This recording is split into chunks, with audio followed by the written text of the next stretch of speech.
فراغ إلى آلهتهم فقال ألا تأكلون ما لكم لا تنطقون فراغ عليهم ضربا باليمين فأقبلوا إليه يزفون قال أتعبدون ما تنحتون والله خلقكم وما تعملون قالوا ابنوا له بنيان فألقوه في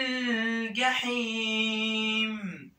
فأرادوا به كيدا فجعلناهم الأسفلين.